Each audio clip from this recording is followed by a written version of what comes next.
Aku selalu mengira ancaman terbesar dalam hidupku adalah kebangkrutan atau penyakit. Aku salah. Ancaman itu punya nama, Bima. Dia mengambil putriku. Malam itu, di tengah badai, telepon berdering dan jeritan Tiara mengubah segalanya. Aku berlari menyelamatkannya, mengira aku melawan badai dan waktu. Tapi lawanku jauh lebih kejam. Baru kusadari. Sebelum ceritanya dimulai, silakan tulis di kolom komentar dari daerah mana saja teman-teman yang menonton cerita ini. Jangan lupa like dan subscribe agar channel ini bisa semakin berkembang dan bisa mempersembahkan cerita yang lebih menarik lagi. Malam yang tenang sebelum badai. Malam ini seharusnya menjadi malam yang tenang.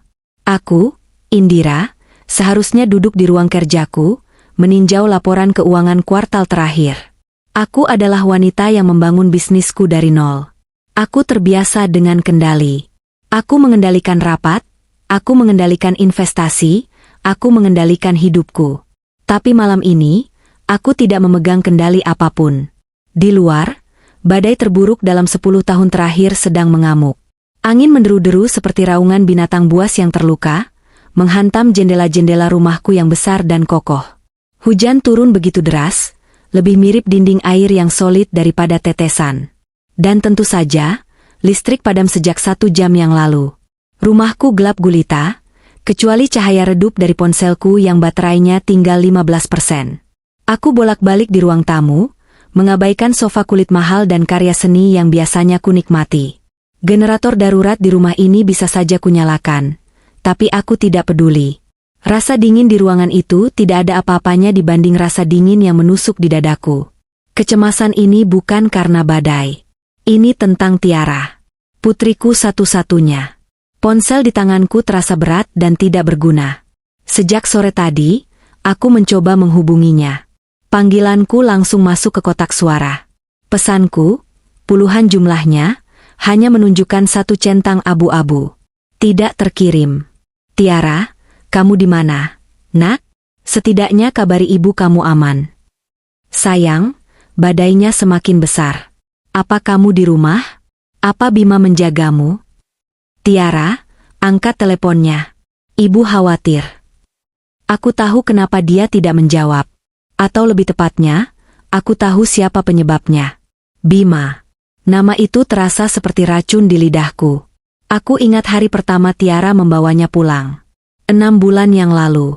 Tiara, putriku yang cerdas, yang sedang menyelesaikan tesisnya, terlihat begitu bersinar. Dia bilang dia jatuh cinta. Aku, yang telah melihat terlalu banyak kepalsuan di dunia bisnis, langsung tahu ada yang tidak beres. Bima terlalu halus. Terlalu menawan. Matanya tidak pernah benar-benar menatapmu, matanya memindai. Dia memuji rumahku, koleksi lukisanku, mobilku. Dia tidak memuji Tiara. Aku mencoba memperingatkan Tiara.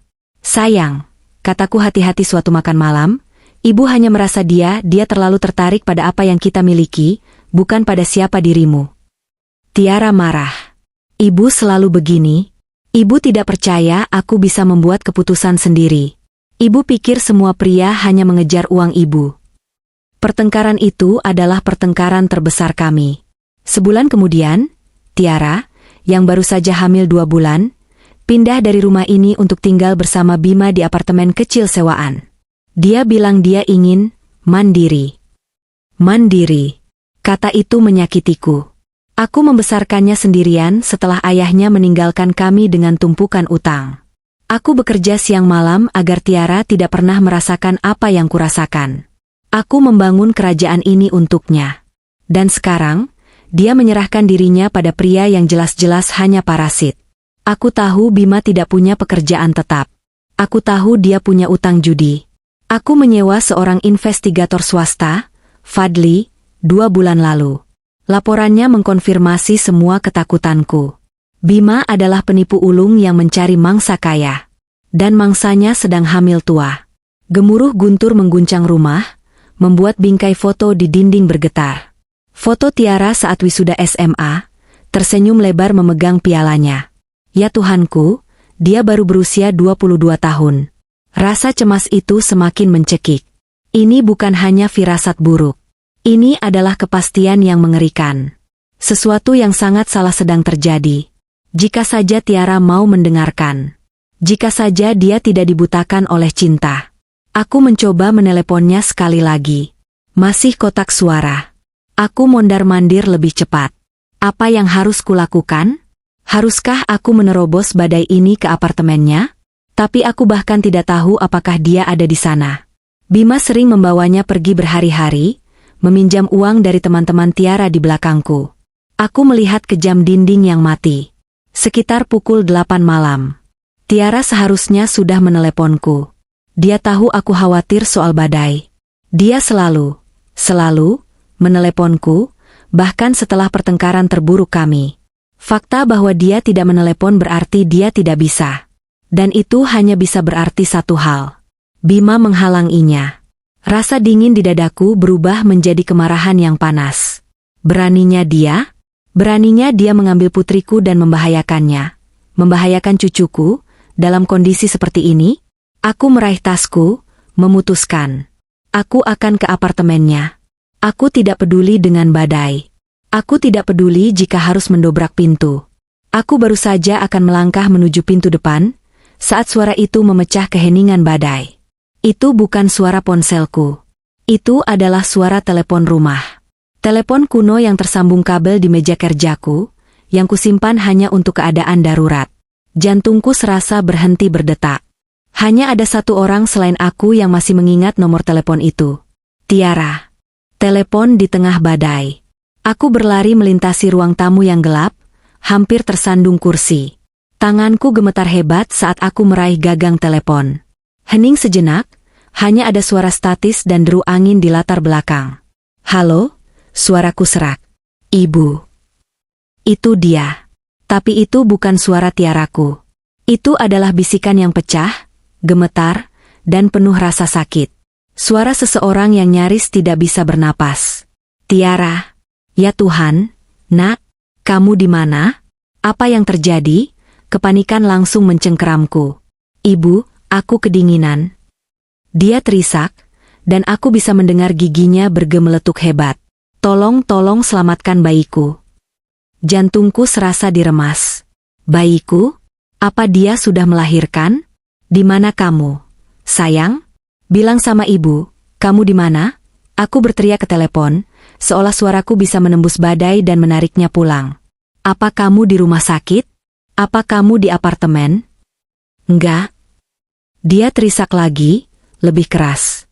Bima meninggalkanku. Kemarahan yang tadi kurasakan lenyap, digantikan oleh teror yang murni. Apa maksudmu, Tiara? Di mana dia meninggalkanmu?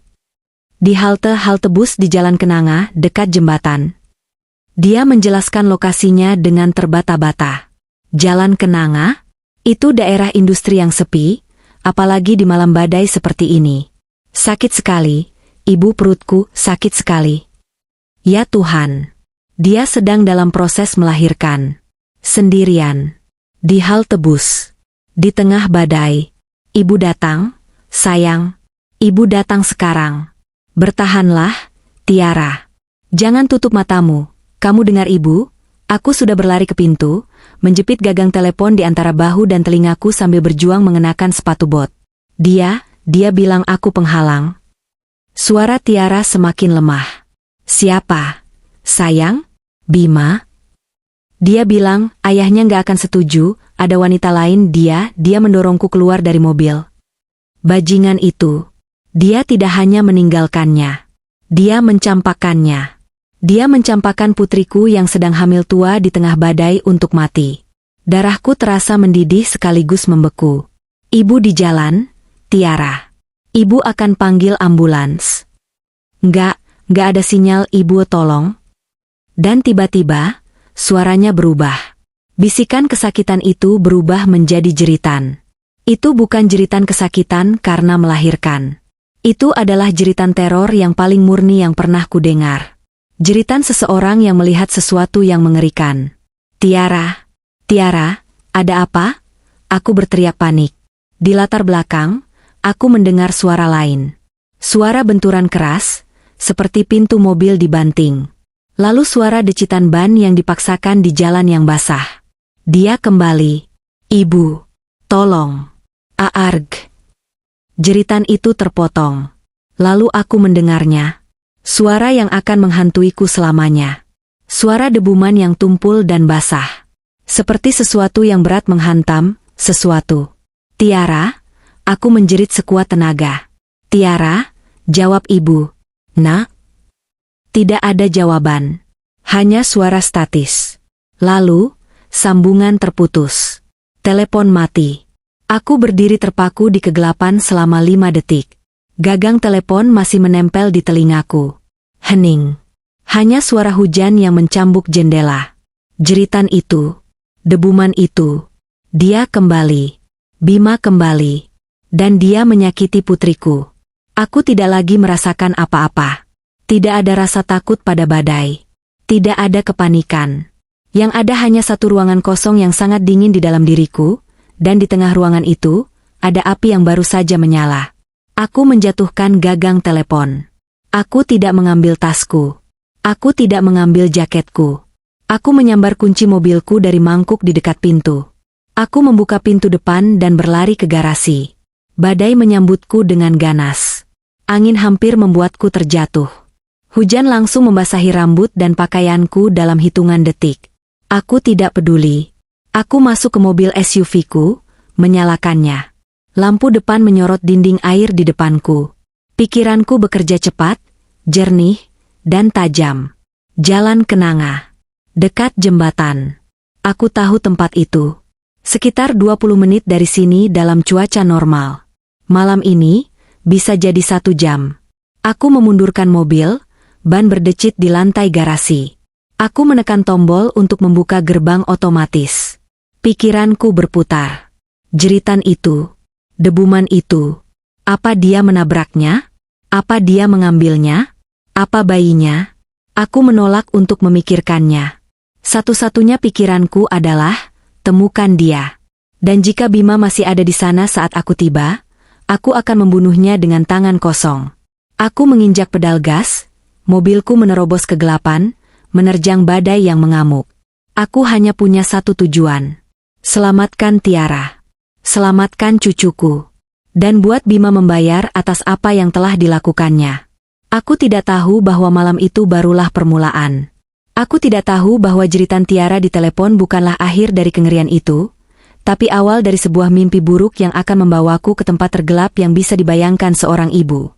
Dan aku tidak tahu bahwa untuk mendapatkan keadilan, aku harus mengorbankan sisa-sisa hatiku yang masih utuh. Pencarian putus asa. Aku tidak ingat bagaimana aku bisa mengemudi. Jalanan adalah kekacauan murni. Pandangan di depanku hanya dinding air yang diselingi oleh kilatan petir yang menakutkan. Pohon-pohon tumbang, menghalangi separuh jalan. Tempat sampah berterbangan seperti daun kering. Pikiranku adalah mesin yang rusak, memutar ulang rekaman yang sama berulang-ulang. Ibu, aku kedinginan, tolong selamatkan bayiku. Bima meninggalkanku. Sakit sekali. Dan kemudian jeritan itu. Jeritan teror murni. Debuman itu. Suara itu, ya Tuhan, suara debuman itu. Apa itu? Apa dia menabraknya?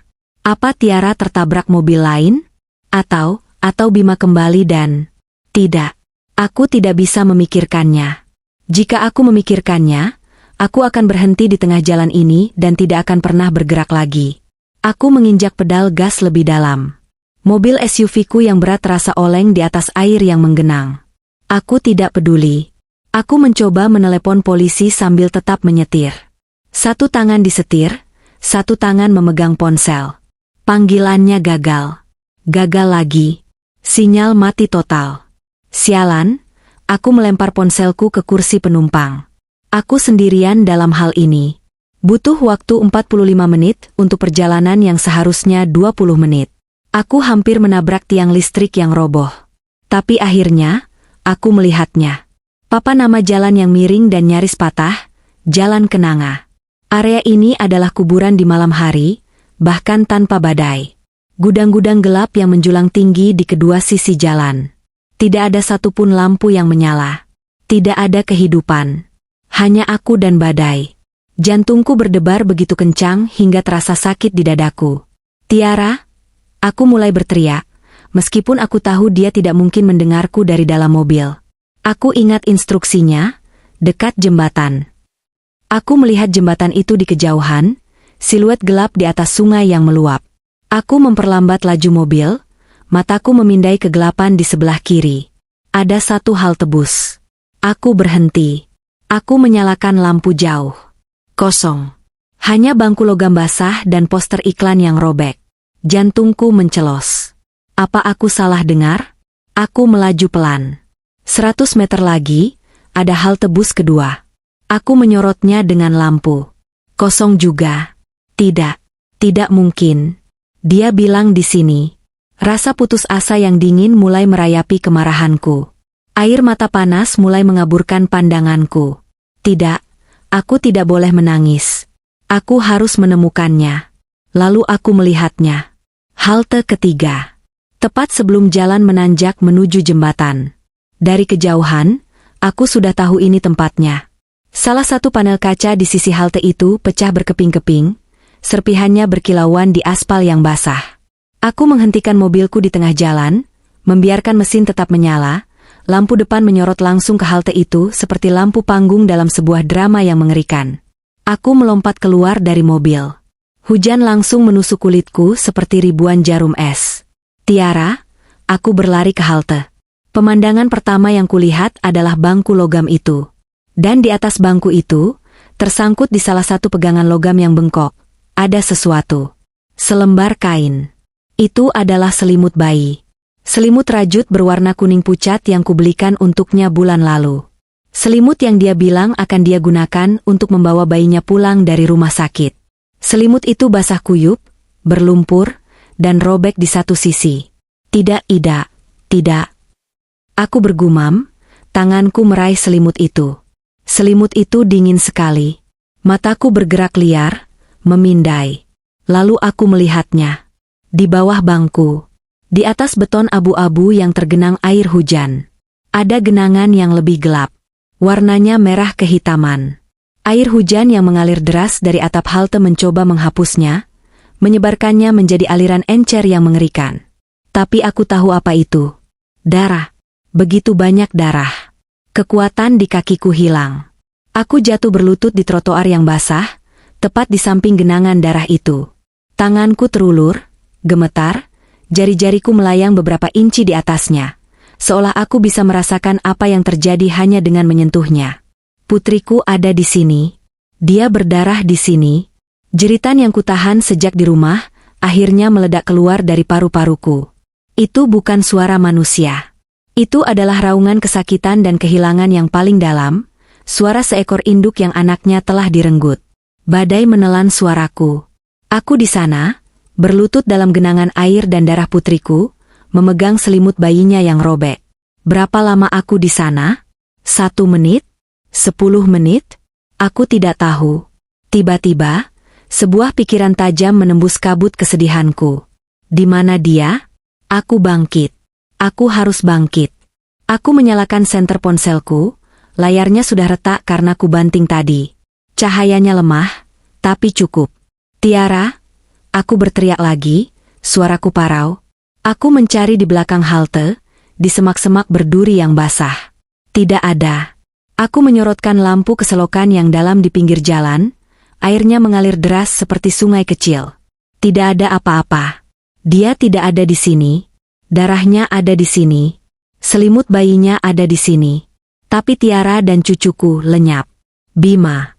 Dia kembali. Ibu. Tolong. Aarg. Jeritan di telepon itu. Debuman itu.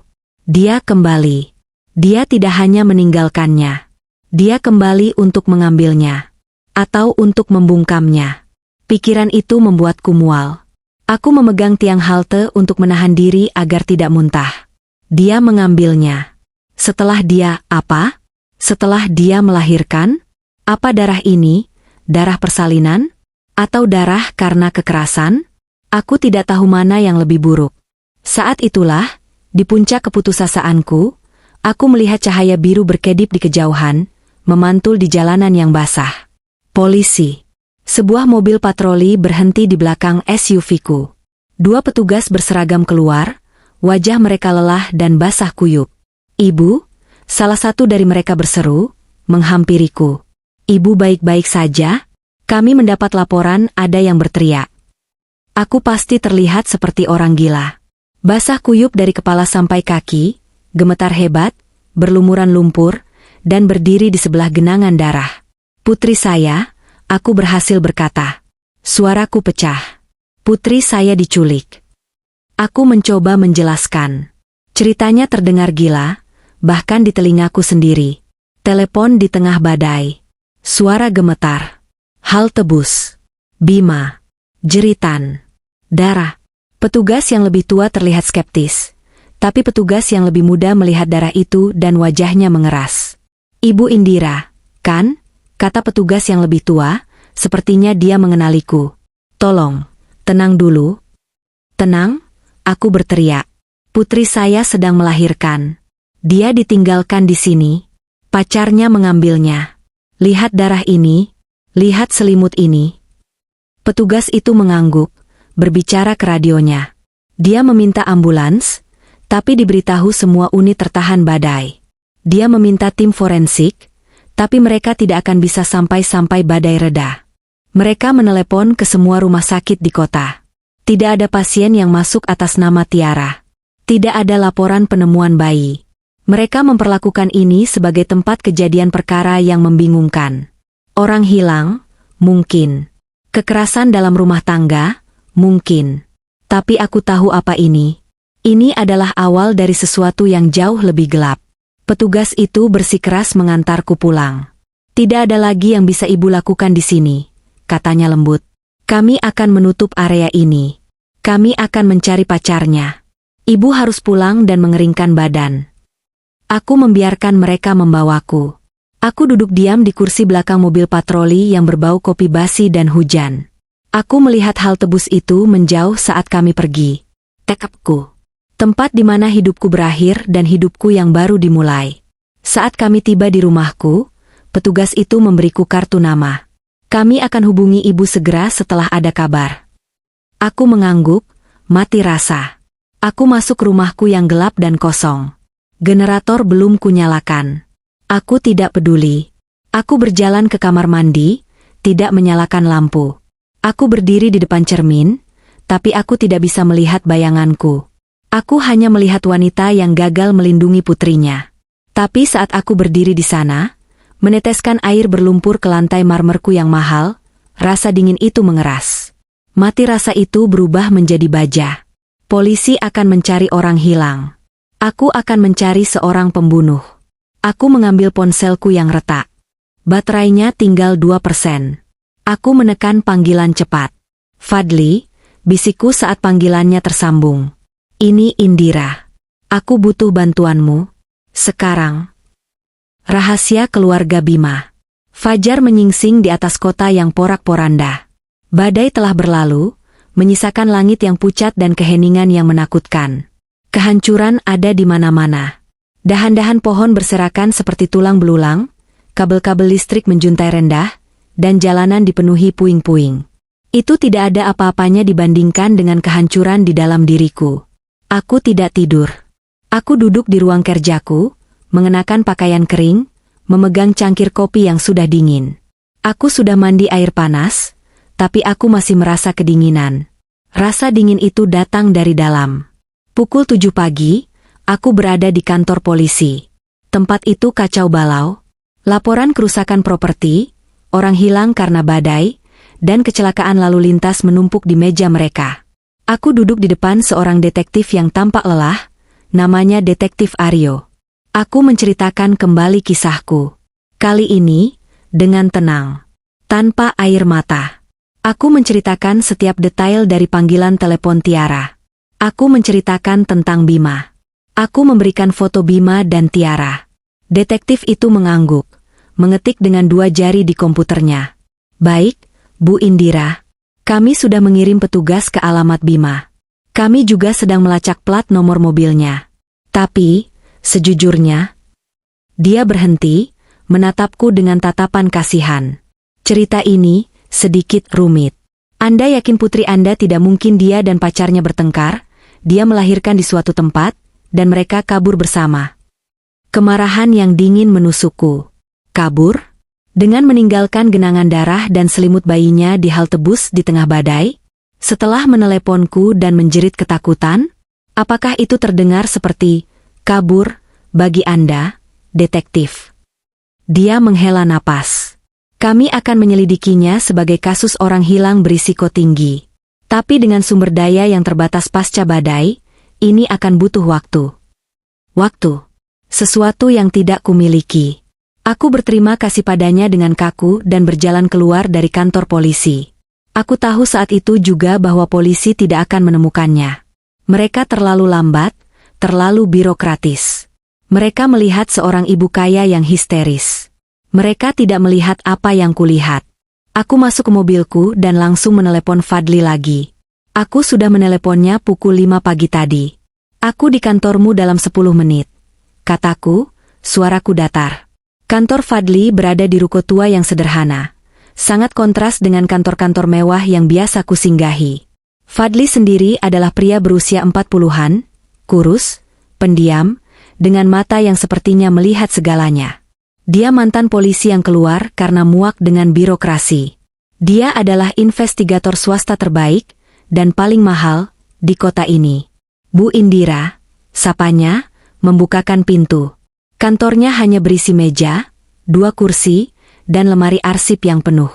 Bau kopi kental menggantung di udara. Mereka tidak percaya padaku, kataku langsung, duduk di kursi di seberang mejanya. Mereka tidak pernah percaya, jawab Fadli pelan. Dia menuangkan secangkir kopi panas untukku. Ceritakan padaku. Semuanya. Dari awal. Jangan lewatkan satu detail pun. Dan aku melakukannya. Aku menceritakan tentang Bima, tentang kecurigaanku, tentang laporan awal yang kuminta darinya 2 bulan lalu. Aku menceritakan tentang kehamilan Tiara. Dan kemudian, aku menceritakan tentang malam tadi. Panggilan telepon itu. Kata demi kata. Dia bilang aku penghalang, jeritan itu. Debuman itu. Fadli mendengarkan. Dia tidak menyela. Dia tidak mencatat. Dia hanya menatapku, matanya yang tajam menyerap setiap informasi. Ketika aku selesai, keheningan menyelimuti ruangan. Laporan awal saya tentang Bima, kata Fadli akhirnya, hanya permukaan. Utang judi, penipuan kecil-kecilan. Dia terlihat seperti parasit kelastri. Tapi ini... Dia menunjuk ke kepalaku, ke ceritaku. Ini bukan pekerjaan parasit kelastri. Ini terencana. Ini kejam. Aku ingin kamu menemukan putriku, Fadli, kataku. Aku tidak peduli biayanya. Aku tidak peduli bagaimana caranya. Langgar aturan yang perlu kamu langgar. Aku hanya ingin dia dan cucuku kembali. Fadli mengangguk sekali. Polisi akan mencari di apartemennya. Itu buang-buang waktu. Dia sudah pergi. Bagaimana kamu tahu? Jika dia berniat meninggalkan Tiara untuk mati di halte, dia tidak akan kembali ke apartemennya. Dia sudah punya rencana pelarian. Dia sudah mengemasi barangnya sebelum dia menjemput Tiara. Perkataan Fadli masuk akal. Bima mendorongnya keluar dari mobil. Lalu dia kembali. Kenapa? Dia kembali, kata Fadli, seolah membaca pikiranku. Dia mungkin tidak menyangka Tiara akan menelepon Anda. Dia kembali untuk memastikan Tiara diam. Atau dia kembali untuk mengambil bayinya. Rasa mual itu kembali. Apa yang kamu butuhkan dariku? Tanyaku. Uang, katanya blak-blakan. Dan kebebasan. Aku akan mulai dengan menggali lebih dalam tentang Bima. Lebih dalam dari laporan terakhir. Dia membual tentang keluarganya. Katamu? Mari kita lihat seberapa kuat keluarganya itu. Aku langsung mentransfer sejumlah besar uang ke rekeningnya. Lakukan. Fadli mulai bekerja dengan efisiensi yang dingin. Dia tidak seperti polisi. Dia tidak menunggu surat perintah. Dia punya jaringan informan, peretas, dan orang-orang di tempat yang tepat. Sore itu, sementara aku di rumah, berjalan mondar-mandir seperti singa di kandang, menunggu telepon yang tidak kunjung datang dari polisi, Fadli meneleponku.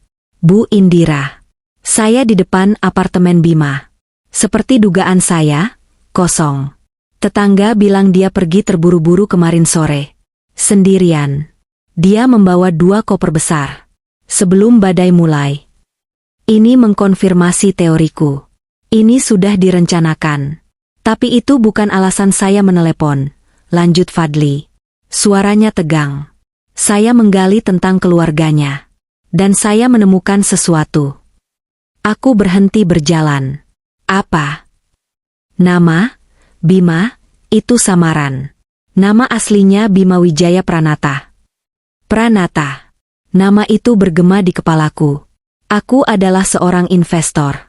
Aku adalah pebisnis. Tentu saja aku tahu nama Pranata. Pranata Corp. Salah satu dinasti properti terbesar di negara ini. Atau setidaknya, dulu terbesar. Pranata Corp? Tanyaku, suaraku bergetar. Ayahnya Pranata? Pranata yang itu? Dia putra satu-satunya? Fadli mengkonfirmasi. Pranata Wijaya Senior. Tapi ini bagian yang menarik. Pranata Corp sedang diambang kehancuran. Mereka berutang miliaran. Mereka akan dinyatakan bangkrut minggu depan. Aku mencengkeram ponselku erat-erat. Gambaran itu mulai terbentuk. 3 hari lalu, suara Fadli terdengar jelas di telingaku. Mereka mengumumkan penyelamatan di menit-menit terakhir. Sebuah merger besar-besaran dengan grup angkasa. Grup angkasa. Keluarga Winda. Saingan bisnis lamaku. Merger itu, lanjut Fadli, memiliki satu syarat yang tidak dipublikasikan. Syarat pribadi. Untuk menyegel kesepakatan, untuk menyatukan 2 keluarga, Bima Wijaya Pranata harus menikahi putri tunggal pemilik grup angkasa. Seorang wanita bernama Winda. Duniaku serasa berhenti berputar. Semuanya langsung jelas. Dia bilang aku penghalang. Suara Tiara bergema di kepalaku. Penghalang. Tiara. Dan bayinya. Mereka bukan hanya masalah pribadi. Mereka adalah penghalang untuk kesepakatan bisnis bernilai triliunan rupiah. Skandal seorang putra mahkota yang memiliki anak di luar nikah tepat sebelum pernikahan bisnisnya. Itu akan menghancurkan segalanya. Mereka harus disingkirkan, bisikku. Ya, kata Fadli. Bima, si pengecut serakah itu, memilih uang keluarganya daripada putri Anda. Dia harus menyingkirkan Tiara dan bayinya sebelum berita kehamilan itu bocor, dan menghancurkan rencana pernikahan dengan Winda. Dia tidak hanya meninggalkannya. Dia mencoba membunuhnya. Dia mencoba melenyapkan masalahnya. Aku menutup telepon. Aku berdiri di tengah ruang tamuku yang mewah, dikelilingi oleh semua tanda kesuksesanku. Lukisan mahal. Perabotan impor. Pemandangan kota yang menakjubkan. Semua itu tidak ada artinya. Musuhku bukan lagi hanya seorang pria muda yang kejam bernama Bima. Musuhku adalah sebuah keluarga. Sebuah dinasti. Pranata. Mereka mengambil putriku untuk menyelamatkan kekayaan mereka. Mereka mengira aku hanya seorang ibu yang berduka. Mereka mengira aku akan menangis dan menunggu polisi yang lamban. Mereka salah. Aku juga seorang pebisnis. Aku juga membangun sebuah kerajaan. Dan aku tahu cara berperang. Kau mengambil putriku, bisikku ke ruangan kosong. Kau mengambilnya untuk menyelamatkan perusahaanmu. Aku berjalan ke meja kerjaku, menyalakan komputerku. Sekarang, aku akan mengambil segalanya darimu. Perang telah dimulai. Jejak yang hilang. Perang telah dimulai. Saat aku meninggalkan kantor polisi, aku bukan lagi Indira, ibu yang berduka. Aku adalah Indira, sang strategi. Aku adalah wanita yang telah membantai dewan direksi yang korup, yang telah mengambil alih perusahaan-perusahaan yang meremehkanku. Pranata Corp telah membuat kesalahan fatal. Mereka mengira mereka hanya berurusan dengan seorang gadis hamil yang naif dan ibunya yang emosional.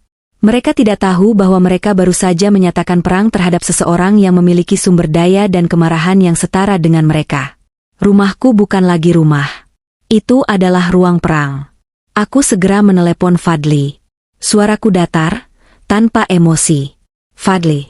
Fokus baru. Lupakan Bima untuk saat ini. Dia pengecut, dia hanya pion. Aku mau kita fokus di jalan kenanga. Terdengar jeda di seberang telepon. Maksud ibu? Bima kembali ke halte bus, kataku, mondar-mandir di depan jendela yang menghadap kota yang terluka. Dia menyeret Tiara, yang sedang kesakitan, ke dalam mobil. Dia tidak mungkin melakukannya sendirian. Atau jika iya, dia pasti panik. Dia meninggalkan jejak. Aku ingin setiap rekaman CCTV dari setiap gedung di jalan itu. Toko material, gudang, pabrik tua. Aku tidak peduli jika itu milik swasta. Bayar mereka, ancam mereka, lakukan apapun yang harus kau lakukan. Aku ingin melihat apa yang terjadi setelah jeritan itu. Badainya parah, Bu Indira. Sebagian besar pasti mati atau tertutup hujan. Sebagian besar tidak cukup baik, potongku. Satu saja. Aku hanya butuh satu gambar. Satu petunjuk kemana dia membawanya. Dan sementara itu, tanya Fadli. Sementara itu, aku akan melakukan apa yang aku bisa. Aku akan mulai memotong kaki mereka. Setelah menutup telepon, aku membuka laptopku. Aku tidak lagi melihat laporan keuangan perusahaanku sendiri. Aku membuka semua riset yang kumiliki tentang Pranata Corp. Utang mereka. Kreditur mereka. Aset mereka. Mereka akan merger dengan grup angkasa. Mereka akan diselamatkan oleh pernikahan Bima dan Winda. Pernikahan itu, aku menyeringai dingin, tidak akan pernah terjadi.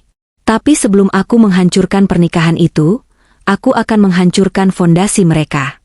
Aku mulai menelepon. Bukan ke polisi. Aku menelepon manajer investasiku. Aku menelepon kepala bankirku. Aku menelepon tim hukumku. Aku ingin kalian mulai membeli utang Pranata Corp, kataku kepada bankirku. Diam-diam. Melalui perusahaan cangkang. Aku mau kalian beli sebanyak mungkin, secepat mungkin. Mereka sedang rapuh. Tawarkan harga sedikit di atas harga pasar. Aku ingin menguasai utang mereka sebelum akhir minggu.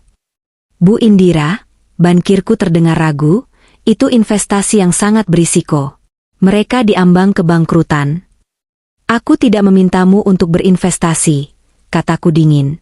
Aku memintamu untuk membeli senjata. Lakukan saja. Selama berjam-jam, aku bekerja. Aku adalah mesin. Setiap panggilan telepon, setiap email, adalah peluru yang kutembakkan ke jantung kerajaan Pranata. Aku tidak membiarkan diriku berpikir.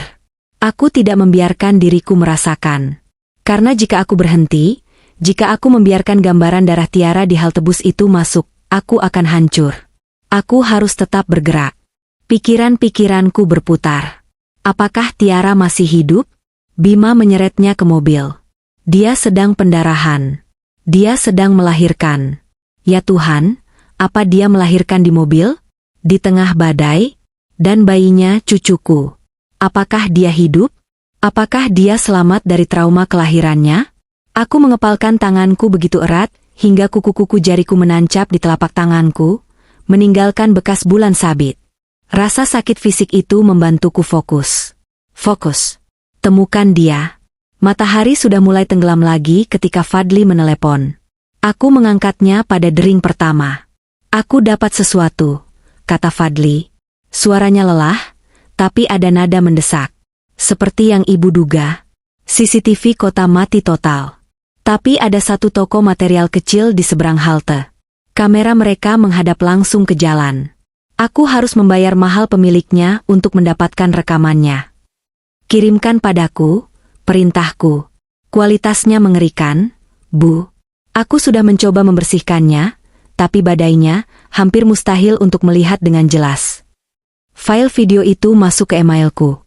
Aku menarik napas dalam-dalam dan membukanya di monitor komputerku yang besar. Layarnya penuh dengan bintik-bintik abu-abu dan garis-garis statis. Hujan tampak seperti tirai putih solid yang menutupi lensa. Stempel waktu di sudut menunjukkan pukul 8 malam. Tepat setelah panggilan Tiara. Aku menekan tombol putar. Aku melihat halte bus itu, sebuah bayangan yang nyaris tak terlihat. Aku bisa melihat lampu SUV-ku yang kuparkir sembarangan saat aku tiba di sana berjam-jam kemudian. Tapi ini sebelumnya. Aku memajukan rekaman, mencari. Lalu, aku melihatnya. Lampu depan mobil menerobos hujan. Sebuah SUV gelap. Bukan mobil sport Bima yang biasa dia pamerkan. Ini mobil yang berbeda. Lebih besar, lebih mengintimidasi. Plat nomornya tidak terlihat, tertutup lumpur atau sengaja ditutup. Mobil itu berhenti mendadak di depan halte. Seorang pria melompat keluar dari sisi pengemudi. Dia mengenakan hoodie gelap, tudungnya menutupi wajahnya. Tapi dari cara dia bergerak, aku tahu. Itu Bima. Dia berlari ke halte. Aku menahan napas. Aku melihatnya meraih sesuatu. Sesosok tubuh. Tiara. Jantungku serasa diremas. Putriku. Dia tidak berdaya. Dia tidak melawan dengan kuat. Dia jelas-jelas kesakitan. Bima tidak menggendongnya. Dia tidak membantunya. Dia menyeretnya. Dia menyeret putriku yang sedang hamil tua, yang sedang dalam proses melahirkan, melintasi trotoar yang basah seperti karung sampah. Aku bisa melihat Tiara mencengkeram perutnya. Lalu, jeritan yang kudengar di telepon. Itu pasti saat ini. Bima membuka pintu penumpang belakang dan melemparkannya ke dalam. Melemparkannya. Aku menutup mataku sejenak, rasa mual naik ke tenggorokanku. Debuman yang kudengar. Itu adalah suara pintu mobil yang dibanting dengan keras. Bima berlari kembali ke sisi pengemudi, masuk ke mobil, dan ban mobilnya berdecit saat dia tancap gas, menghilang kembali ke dalam badai. Videonya terus berputar, menunjukkan halte kosong yang basah kuyup selama berjam-jam, sampai akhirnya rekamanku menunjukkan mobilku tiba. Aku memutar ulang bagian itu. Lagi. Dan lagi. Dia masih hidup. Saat dia mengambilnya, dia masih hidup. Dia kesakitan, tapi dia hidup. Itu memberiku harapan. Harapan yang kejam dan menyakitkan. Dia membawanya, kataku pada Fadli di telepon, suaraku gemetar karena amarah. Dia tidak meninggalkannya untuk mati di halte. Dia membawanya ke suatu tempat. Kemana? Tanya Fadli. Rumah sakit akan melaporkan luka tembak, atau dalam kasus ini, pendarahan hebat. Dia tidak akan membawanya ke rumah sakit, pikirku keras. Pranata tidak akan mengambil risiko itu. Mereka butuh sesuatu yang tidak resmi. Tempat di mana tidak ada yang bertanya. Tempat di mana tidak ada catatan. Aku teringat darah itu. Begitu banyak darah. Dia sedang melahirkan, Fadli. Atau baru saja melahirkan. Dia butuh bantuan medis, tapi bantuan medis yang kotor. Klinik aborsi ilegal, kata Fadli. Dukun beranak di daerah kumuh. Dokter yang lisensinya sudah dicabut. Cari, perintahku. Cari setiap tempat seperti itu di kota ini. Gunakan peretasmu. Lacak ponsel Bima. Dia pasti melakukan kesalahan. Dia pasti meninggalkan jejak digital. Dia mematikan ponselnya, kata Fadli. Sudah kucoba. Mati total sejak sore kemarin. Kalau begitu cari yang lain. Kartu kredit. Apa saja. Kami menutup telepon. Penantian itu kembali menyiksaku. Kini aku memiliki gambaran yang lebih buruk. Tiara tidak sendirian di halte. Dia bersama monsternya. Aku melanjutkan pekerjaanku. Aku menelepon, mengetik, menyusun strategi. Aku menghancurkan fondasi keuangan Pranata bata demi bata, sambil pikiranku terus memutar rekaman CCTV itu. Dia menyeretnya. Menjelang tengah malam, Fadli menelepon lagi. Kali ini, suaranya berbeda. Ada getaran penemuan. Aku dapat dia, Bu Indira, katanya pelan. Di mana? Si bodoh itu. Dia tidak pakai ponselnya. Dia tidak pakai kartu kreditnya. Dia pakai kartu kredit Tiara. Darahku terasa membeku. Bajingan itu. Dia mengambil dompet putriku. Satu transaksi, lanjut Fadli. Pukul 11 malam tadi. Beberapa jam setelah dia mengambil Tiara dari halte. Di mana? Sebuah apotek 24 jam. Di pinggiran kota. Daerah industri tua. Sangat kumuh. Apa yang dia beli? Tanyaku, takut akan jawabannya. Fadli terdiam sejenak. Dia membeli 3 item. Antibiotik dosis tinggi. Penghilang rasa sakit yang paling kuat yang bisa dibeli tanpa resep. Dan 1 kaleng besar susu formula bayi. Susu. Formula. Bayi. Kata-kata itu menggantung di udara. Aku terduduk di kursiku. Bayinya. Bisikku. Bayinya sudah lahir. Ya, kata Fadli. Dia melahirkan. Di suatu tempat antara halte bus dan apotek itu. Dan dia membeli susu formula. Kataku, kengerian dari kesimpulan itu memukulku dengan kekuatan penuh. Kenapa dia membeli susu formula jika bayinya bersama ibunya? Fadli tidak perlu menjawab. Aku tahu jawabannya. Dia mengambil bayinya. Suaraku pecah. Ya Tuhan, Fadli. Dia membawa Tiara ke suatu tempat untuk melahirkan, dan kemudian dia mengambil cucuku. Sepertinya begitu, kata Fadli muram. Dan ada lagi. Apotek itu. Lokasinya. Berjarak 2 blok dari sebuah alamat yang terus muncul dalam pencarianku tentang klinik ilegal. Apa itu? Bukan klinik resmi. Hanya sebuah ruko. Terdaftar sebagai panti pijat. Tapi informanku bilang tempat itu dijalankan oleh seorang mantan bidan bernama Siska, yang lisensinya dicabut karena malapraktik. Dia spesialis masalah kehamilan yang tidak diinginkan. Aku berdiri. Tanganku sudah memegang kunci mobil. Dia melahirkan di sana, kataku. Bima membawanya ke sana. Dia melahirkan, dan Bima mengambil bayinya. Pertanyaan yang membakar pikiranku adalah, jika Bima sudah mengambil bayinya, apa yang dia lakukan pada Tiara? Apa dia masih di sana? Tanyaku, suaraku gemetar untuk pertama kalinya. Tiara, apa dia masih di klinik itu? Hanya ada satu cara untuk mengetahuinya, kata Fadli. Aku sedang di jalan ke sana. Tidak, kataku, melangkah keluar pintu. Tunggu aku. Kita ke sana bersama. Sekarang. Penyelamatan Tiara. Perjalanan ke ruko bidan Siska adalah perjalanan terpanjang dalam hidupku. Kami berkendara dalam diam. Fadli fokus menyetir, wajahnya keras seperti batu. Aku duduk di kursi penumpang, pikiranku berlomba-lomba memikirkan skenario terburuk. Tiara telah melahirkan. Dia sendirian, di tempat kotor, dengan pria yang baru saja mencoba membunuhnya. Dia pasti ketakutan. Dan kemudian pria itu mengambil bayinya. Apa yang terjadi selanjutnya? Jika Bima sudah mendapatkan apa yang dia inginkan, bayinya, mungkin untuk diserahkan kepada keluarga Pranata sebagai bukti bahwa masalahnya selesai. Atau mungkin untuk dibuang juga, apa yang akan dia lakukan pada satu-satunya saksi? Tiara. Aku merasa mual. Dia tidak akan membiarkannya hidup. Tidak setelah apa yang dia lakukan. Kami tiba di daerah itu. Sesuai dugaan, tempat itu adalah bagian kota yang sudah mati. Ruko-ruko berjejer, sebagian besar papannya hilang, jendelanya pecah. Klinik sehat Bunda, seperti yang tertera di papan nama yang pudar, terjepit di antara toko ban bekas dan warung yang tutup. Lampunya mati, tapi Fadli menunjuk ke lantai atas. Ada cahaya redup di jendela itu. Seseorang ada di rumah. Biar aku yang bicara, kata Fadli.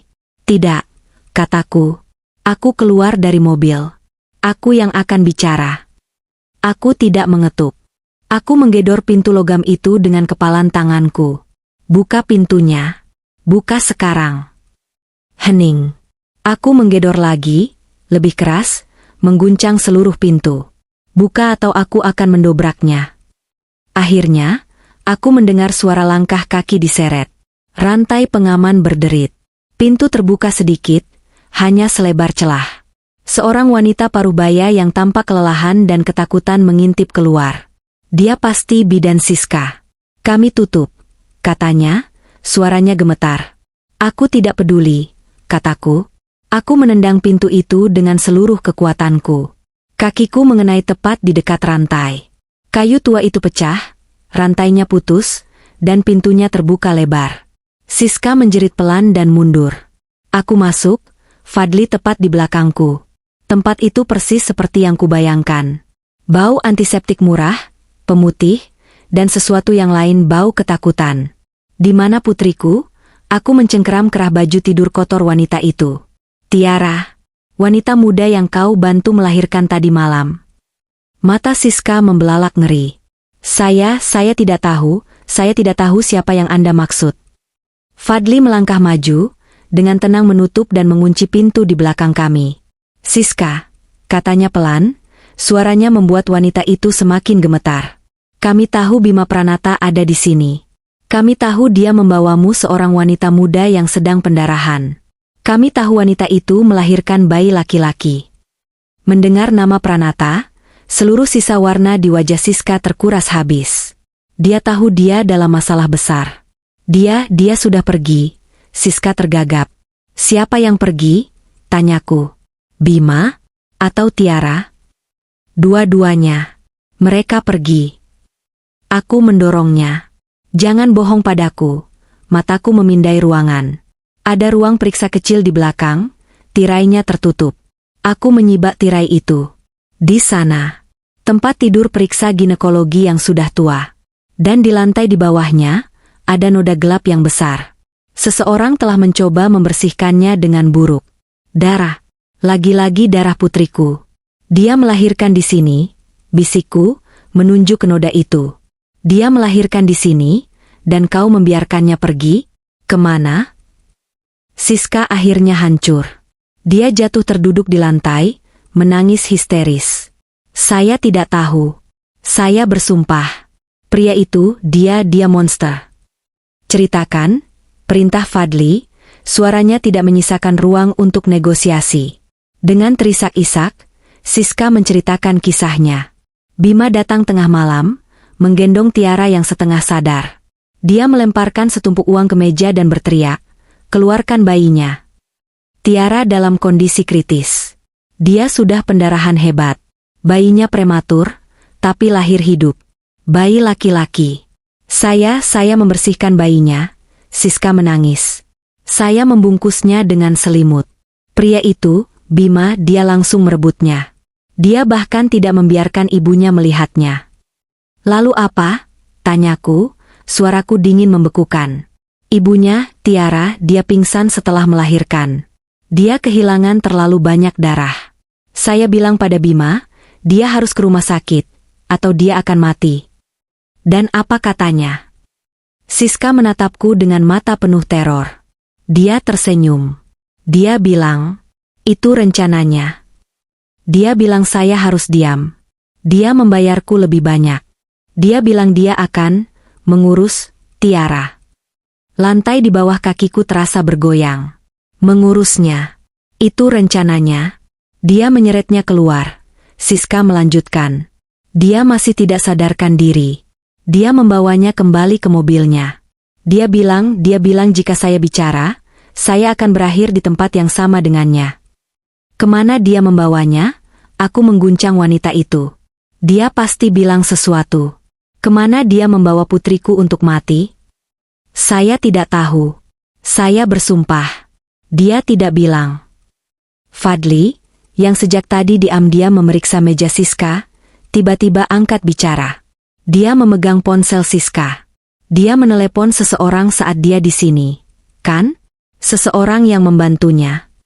Siska mengangguk, terlalu takut untuk berbohong. Dia tidak bilang alamatnya. Fadli menatap layar ponsel, tapi saat dia menelepon, aku yakin dia menyebut sebuah nama tempat. Nama yang aneh. Siska berpikir, wajahnya berkerut. Ya. Dia berteriak di telepon. Dia bilang, aku tidak peduli bagaimana. Bawa saja dia ke Wisma Senja. Dia bilang, pastikan dia tidak ditemukan sampai semuanya selesai. Wisma Senja. Fadli langsung mengetik nama itu di ponselnya. Wajahnya mengeras. Apa itu? Tanyaku. Itu bukan rumah sakit, kata Fadli muram. Itu panti jompo. Panti jompo swasta di pinggiran kota. Reputasinya buruk. Diambang kebangkrutan. Tempat yang sempurna untuk membuang seseorang. Mereka akan dibayar untuk menerima pasien baru yang sakit parah. Pasien itu meninggal dengan tenang dalam tidurnya karena sakit tua. Tidak ada yang bertanya, tidak ada autopsi. Mereka tidak membunuhnya secara langsung. Mereka membawanya ke suatu tempat, meninggalkannya yang sedang pendarahan hebat tanpa perawatan, dan membiarkannya mati secara alami. Aku sudah berlari keluar pintu bahkan sebelum Fadli selesai bicara. Perjalanan kedua terasa lebih buruk. Kini aku tahu Tiara masih hidup, tapi dia sedang sekarat. Sendirian. Di tempat kotor, menunggu kematian. Kami tiba di Wisma Senja. Tempat itu berbau kematian dan disinfektan murah. Lobi itu remang-remang dan kotor. Seorang perawat tua yang tampak kelelahan duduk di meja resepsionis, tertidur di depan televisi yang menyala statis. Fadli membangunkannya dengan pelan. "Permisi." Perawat itu terlonjak kaget. "Oh, maaf. Jam berkunjung sudah selesai. Kami mencari pasien yang baru masuk tadi malam," kataku langsung, suaraku tidak sabar. Seorang wanita muda. Namanya Tiara. Perawat itu tampak bingung. "Tiara? Tidak ada pasien baru bernama Tiara. Kami panti jompo, Bu. Kami tidak menerima." "Dia dibawa oleh seorang pria," Fadli menyela, suaranya tenang namun mengancam. "Dibayar tunai. Jumlah yang sangat besar. Dia ditempatkan di kamar yang terpencil." Wajah perawat itu langsung berubah. Dari bingung menjadi takut. Dia tahu persis siapa yang kami maksud. "Oh, pasien itu.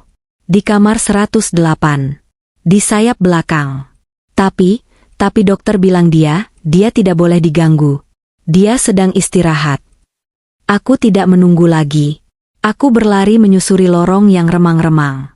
Baunya semakin menusuk. Kamar 108. Pintunya tertutup. Aku menendang pintu itu hingga terbuka. Ruangan itu kecil, gelap, dan pengap. Jendelanya tertutup papan. Hanya ada satu tempat tidur besi tua di sudut. Dan di atas tempat tidur itu, terbaring sesosok tubuh. Sangat kurus. Sangat pucat. Aku mendekat perlahan. Itu Tiara. Ya Tuhan. Itu putriku. Dia terbaring tak bergerak. Bibirnya biru dan pecah-pecah. Matanya tertutup, cekung ke dalam tengkoraknya. Selang infus menancap di lengannya, tapi kantong infus di atasnya sudah lama kosong. Spray tipis di bawahnya basah oleh keringat dingin dan darah yang sudah mengering. Dia nyaris tidak bernapas. Napasnya dangkal dan bergetar. Mereka meninggalkannya di sini untuk mati. Tidak. Itu bukan teriakan. Itu adalah bisikan yang penuh keputusasaan. Aku menyentuh dahinya. Panas sekali seperti api. Infeksi. Sepsis. "Fadli," aku menjerit, suaraku pecah. "Panggil ambulans. Sekarang. Bilang mereka ini darurat. Bilang ini Indira. Bilang pada rumah sakit swasta terbaik untuk bersiap. Gunakan namaku. Lakukan sekarang." Fadli sudah menelepon, suaranya keras dan memerintah. Aku berlutut di samping tempat tidur. Aku memegang tangan Tiara yang dingin. "Sayang, ini ibu. Ibu di sini. Bertahanlah, nak. Kumohon, bertahanlah. Ibu di sini." Aku tidak tahu apakah dia mendengarku. Dia tidak bergerak. Tim medis datang dengan cepat. Namaku masih memiliki kekuatan.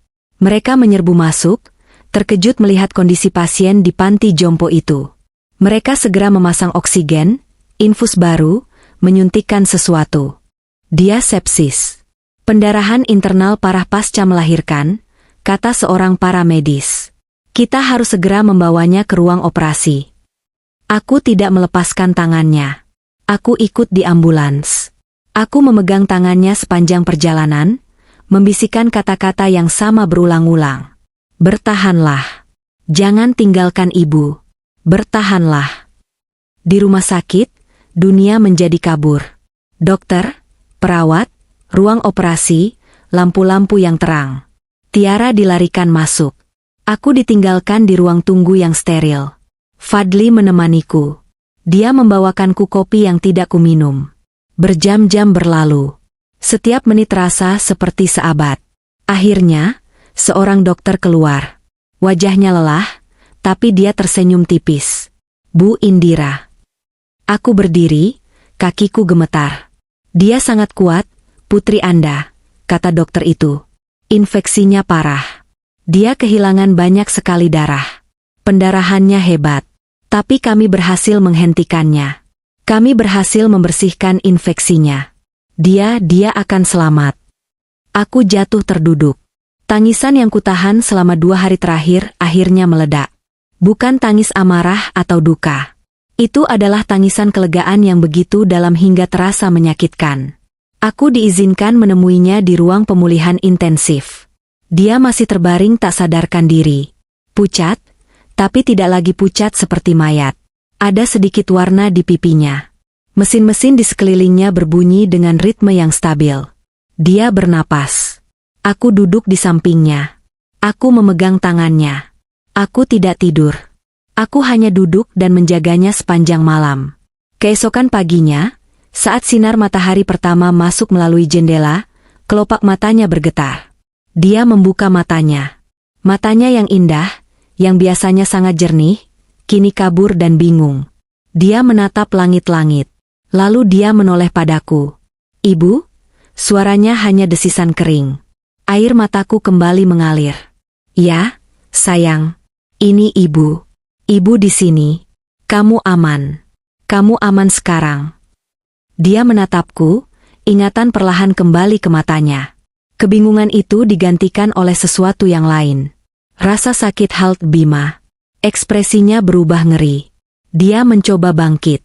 "Tidak, sayang, jangan bergerak." Aku menenangkannya. Tapi dia tidak mendengarkan. Matanya liar. Dia mencengkeram lenganku dengan kekuatan yang mengejutkan. "Bayiku," dia terisak. "Ibu, bayiku. Di mana bayiku?" Jantungku hancur. Aku harus mengatakannya. "Bima." Aku memulai, suaraku tercekat. "Bima mengambilnya, sayang." Dia menatapku, tidak mengerti. "Setelah kamu melahirkan. Di klinik kotor itu. Dia mengambilnya." Tiara membeku. Dia berhenti menangis. Dia hanya menatapku, kekosongan yang mengerikan memenuhi matanya. "Dia mengambilnya," bisik Tiara.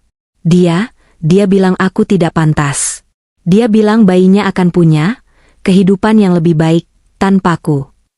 Lalu dia menoleh, menatap lurus ke mataku. Air matanya sudah kering. Yang tersisa hanyalah lautan rasa sakit dan kemarahan yang dingin. "Dia mengambil putraku," bisiknya. Aku memegang tangan putriku erat-erat, kuku-kuku jariku menekan kulitnya. "Ya," kataku. Suaraku bukan lagi suara seorang ibu yang menenangkan. Suaraku adalah suara janji. Suara vonis. Dia mengambil putra kita. Kemarahanku, yang selama ini terfokus pada penyelamatan Tiara, kini telah mengeras menjadi baja. Aku tahu apa yang harus kulakukan. Dan aku, lanjutku, menatap mata putriku yang hancur. Akan membawanya kembali. Mereka telah mengambil cucuku. Mereka hampir membunuh putriku. Mereka telah menghancurkan keluargaku. Sekarang, aku akan menghancurkan mereka. Perang dimulai. Hari-hari di rumah sakit adalah siksaan yang aneh. Waktu terbagi menjadi 2. Di satu sisi, aku adalah ibu. Aku duduk di samping tempat tidur Tiara, membasahi bibirnya yang kering dengan kapas basah. Aku membisikkan kata-kata penghiburan. Aku menyuapinya bubur saat dia akhirnya bisa makan. Aku memegang tangannya saat dia terbangun dari mimpi buruk, menjerit tanpa suara, matanya terbelalak ngeri teringat apa yang terjadi padanya. Pemulihan fisiknya cepat. Dokter bilang dia muda dan kuat. Tapi jiwanya telah tercabik-cabik. Dia jarang bicara. Dia hanya akan menatap dinding putih kamar rumah sakit selama berjam-jam. Dan ketika dia bicara, itu selalu pertanyaan yang sama, diucapkan dengan suara serak dan kosong. "Di mana dia, Ibu? Di mana putraku?" Dan setiap kali, aku harus menjawab dengan jujur. "Fadli sedang mencarinya, sayang. Kita akan menemukannya." Jawaban itu tidak pernah cukup. Itu tidak cukup baginya, dan itu tidak cukup bagiku. Karena di sisi lain, saat Tiara tidur, atau saat perawat mengambil alih, aku bukanlah ibu. Aku adalah seorang jenderal yang sedang merencanakan perang. Aku mengubah kamar tamu di sebelah kamar Tiara menjadi kantor darurat. Laptop, 3 ponsel, tumpukan dokumen. Disinilah Indira yang lain, Indira sang pebisnis, mengambil alih.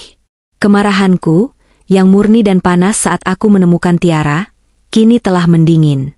Kemarahan itu menjadi sesuatu yang jauh lebih berbahaya. Kemarahan itu menjadi fokus. Menjadi strategi. Fadli, kataku di telepon, suaraku rendah agar tidak membangunkan Tiara di kamar sebelah. Aku mau kau kembali ke bidan Siska dan perawat di Wisma Senja. Mereka ketakutan, Bu Indira, jawab Fadli. Mereka tidak akan mau bersaksi. Aku tidak peduli apa yang mereka mau, kataku. Tawarkan mereka uang. Uang yang sangat banyak. Cukup untuk memulai hidup baru di negara lain. Jika mereka menolak, ingatkan mereka bahwa aku bisa saja menyerahkan mereka ke polisi atas keterlibatan mereka. Tapi aku tidak mau polisi. Aku mau kesaksian mereka. Rekam pengakuan mereka. Aku mau setiap detail. Dan Bima? Bima itu bodoh. Ayahnya, Pranata, yang cerdas. Bima pasti panik setelah dia membuang Tiara. Dia punya bayi yang menangis. Apa yang dia lakukan? Dia tidak mungkin mengurus bayi. Dia membeli susu formula, Fadli mengingatkanku. Ya. Jadi dia menjaga bayi itu tetap hidup. Setidaknya untuk sementara. Kemana dia pergi setelah apotek? Lacak mobilnya. Lacak setiap CCTV. Dia pasti bertemu seseorang. Dia tidak akan melakukan ini sendirian. Pranata pasti menugaskan seseorang untuk membersihkan kekacauan ini. Sementara Fadli memburu jejak cucuku, aku memburu jejak perusahaan mereka. Aku adalah pemain besar di dunia investasi, tapi aku selalu bermain di bawah radar. Aku tidak suka sorotan. Aku suka kekuatan yang tak terlihat. Dan sekarang, aku menggunakan kekuatan itu. Dengar, kataku kepada kepala tim investasiku. Aku sudah mentransfer 500 miliar lagi ke rekening penampung. Aku mau kalian membeli setiap lembar utang Pranata Corp yang bisa kalian temukan. Jangan lewat bank lokal kita. Gunakan mitra kita di Singapura dan Hong Kong. Aku ingin jadi anonim. Aku ingin mereka tidak tahu siapa yang sedang mencekik mereka. Bu Indira, ini gila, protes bankirku. Utang mereka beracun. Jika merger dengan grup angkasa gagal, merger itu tidak akan berhasil, potongku, dan aku tidak peduli dengan uangnya. Anggap ini biaya operasional. Sekarang lakukan. Aku bekerja tanpa henti. Aku tidur hanya 2 jam sehari. Aku hidup dengan kopi hitam dan kemarahan yang dingin. Aku menghancurkan fondasi keuangan mereka, satu demi satu panggilan telepon. Aku membeli utang obligasi mereka. Aku membeli pinjaman sindikasi mereka. Dalam waktu seminggu, tanpa seorang pun tahu, aku telah menjadi kreditur tunggal terbesar Pranata Corp. Aku memiliki mereka. Mereka hanya belum mengetahuinya. Pada hari ke-8, Fadli datang ke rumah sakit. Tiara sedang tidur, dibius obat penenang ringan. Fadli tampak lelah. Tapi matanya bersinar. Aku menemukannya, katanya pelan. Aku nyaris pingsan karena lega. Di mana? Apa dia baik-baik saja? Bima memang bodoh. Dia menggunakan telepon sekali pakai untuk menelepon satu orang. Orang kepercayaan ayahnya. Seorang pengacara kotor. Aku melacak pengacara itu. Kemana? Bukan panti asuhan biasa. Ini, tempat penitipan eksklusif. Sangat mahal, sangat rahasia. Untuk anak-anak haram dari orang-orang kaya. Mereka dibayar mahal untuk menerima bayi, mengurusnya selama beberapa minggu, lalu mengadopsinya ke luar negeri dengan dokumen palsu. Mereka baru saja akan memprosesnya. Kita ke sana. Sekarang, kataku, meraih tasku. Tunggu, Fadli menahanku. Kita tidak bisa menyerbu masuk. Ini tempat yang dijaga ketat. Jika kita salah langkah, mereka akan memindahkannya, dan kita akan kehilangan dia selamanya. Lalu bagaimana, Fadli? Aku nyaris berteriak. Secara hukum, katanya. Tapi hukum versi kita. Pengacaraku sudah menyiapkan surat-suratnya. Kita punya bukti DNA Tiara. Kita punya kesaksian bidan Siska. Kita akan masuk ke sana bukan sebagai penculik, tapi sebagai ibu dan nenek yang mengambil apa yang menjadi milik kita. Butuh waktu 24 jam yang paling menegangkan dalam hidupku. Tapi Fadli benar. Kami tidak datang dengan polisi. Kami datang dengan 2 pengacara berwajah dingin dan surat perintah pengadilan yang didapat dengan cepat. Salah satu keuntungan memiliki kekayaan dan koneksi. Direktur tempat itu, seorang wanita angkuh yang biasa berurusan dengan skandal, mencoba menghalangi kami. Saya tidak bisa begitu saja menyerahkan. Pengacaraku memotongnya. Anda bisa. Atau klien saya akan membeli gedung ini sebelum makan siang dan mengubahnya menjadi tempat parkir. Beserta Anda di dalamnya. Wanita itu menjadi pucat. 5 menit kemudian, seorang perawat membawa buntalan selimut. Jantungku berhenti. Perawat itu menyerahkan bayi itu kepadaku. Aku menatap wajahnya. Dia sangat kecil. Dia memiliki mata tiara. Dia sempurna. Dia hidup. Aku menangis.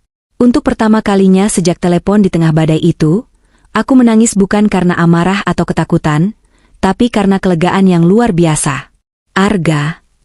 Bisikku, nama yang sudah kupikirkan. Arga, nenek di sini.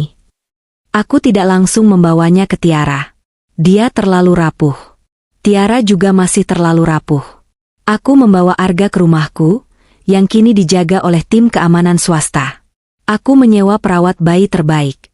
Dia aman. Dia benar-benar aman. Malam itu, aku menunjukkan foto Arga pada Tiara. Mata Tiara yang kosong, untuk pertama kalinya, bersinar. Setitik cahaya. Putraku. Dia aman, sayang, kataku, memegang tangannya. Dia di rumah, menunggu ibunya pulih. Cahaya itu memberinya kekuatan. Penyembuhannya dipercepat. Dia punya alasan untuk bangkit dari tempat tidur. Dia punya alasan untuk melawan. 2 minggu kemudian, Tiara akhirnya keluar dari rumah sakit. Dia kurus, dia lemah, tapi dia berjalan. Saat aku meletakkan Arga di pelukannya untuk pertama kali di rumah kami, Tiara terisak. Dia menciumi setiap jari kecil putranya. Dia memeluknya seolah dia tidak akan pernah melepaskannya. Aku menyaksikan mereka, dan kemarahanku kembali. Tapi sekarang, kemarahan itu sudah lengkap. Aku sudah mendapatkan kembali apa yang mereka curi. Sekarang, saatnya pembalasan. Malam itu, Fadli membawakanku sebuah amplop tebal berwarna gading. Mereka tidak menundanya, kata Fadli. Pertunangan Bima dan Winda. Sabtu ini, di Hotel Grand Empire. Mereka masih berpikir mereka aman. Mereka pikir masalah Tiara sudah selesai. Aku membuka undangan itu. Undangan yang indah, dicetak dengan tinta emas. Sebuah perayaan. Sebuah aliansi. Mereka pikir ini adalah awal dari kehidupan baru mereka. Kataku pelan, jariku menelusuri nama Bima dan Winda. Aku tersenyum. Senyuman yang tidak sampai ke mataku. Mereka salah, bisikku. Ini adalah akhir dari segalanya. Pesta pertunangan Bima dan Winda. 3 minggu. 3 minggu sejak Tiara memeluk putranya untuk pertama kali. 3 minggu sejak aku menyelesaikan pembelian terakhir atas utang Pranata Corp. 3 minggu sejak aku merencanakan setiap detail dari apa yang akan terjadi malam ini. Hotel Grand Empire adalah puncak kemewahan di kota ini. Lobi utamanya saja bisa menampung rumahku. Malam ini, ballroom terbesarnya diubah menjadi taman ajaib. Ribuan mawar putih dan anggrek menggantung dari langit-langit kristal. Sebuah orkestra memainkan musik klasik yang lembut. Para tamu adalah siapa-siapa di kota ini.